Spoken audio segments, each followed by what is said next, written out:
Direkt, das war direkt hinter dir. Da ist die Gebäude. Da prägt die aus.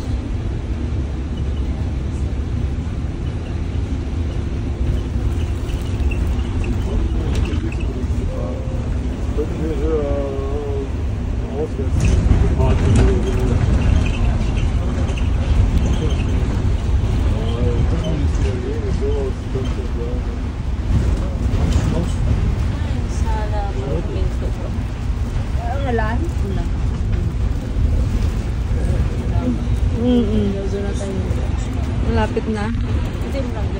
Ah, okay. Sa King Palace ito yun. King Palace. Cool. Laki din pala ng King Palace, no, ta? Oo. So ano yan sa likod yan ba? Meron dyan ang King sa loob. May King pa rin sa loob. Yeah? Meron pa rin. Buhay pa rin. May mga apo na siya at anak, ganun. Yeah?